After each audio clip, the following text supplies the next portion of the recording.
Blackstone Audio presents A Laodicean, A Story of Today by Thomas Hardy. This book is read by Clive Chafer.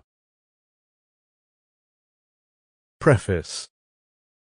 The changing of the old order in country manors and mansions may be slow or sudden, may have many issues romantic or otherwise, its romantic issues being not necessarily restricted to a change back to the original order, though this admissible instance appears to have been the only romance formally recognized by novelists as possible in the case. Whether the following production be a picture of other possibilities or not, its incidents may be taken to be fairly well supported by evidence every day forthcoming in most counties.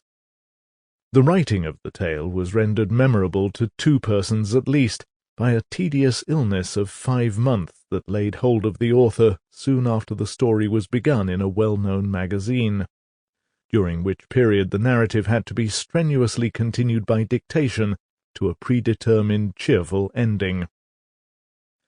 As some of these novels of Wessex life address themselves more especially to readers into whose souls the iron has entered, and whose years have less pleasure in them now than heretofore, so a Laodicean may perhaps help to while away an idle afternoon of the comfortable ones whose lines have fallen to them in pleasant places.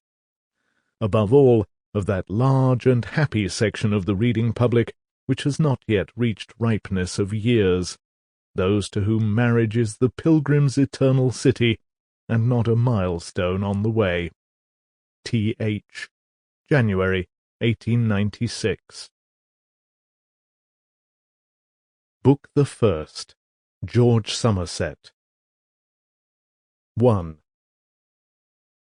The sun blazed down and down till it was within half an hour of its setting, but the sketcher still lingered at his occupation of measuring and copying the chevron doorway, a bold and quaint example of a transitional style of architecture which formed the tower entrance to an English village church.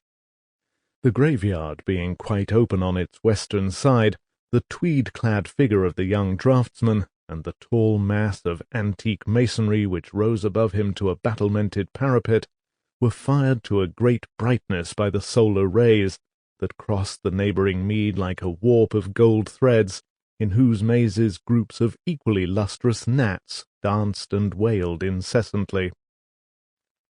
He was so absorbed in his pursuit that he did not mark the brilliant chromatic effect of which he composed the central feature, till it was brought home to his intelligence by the warmth of the moulded stonework.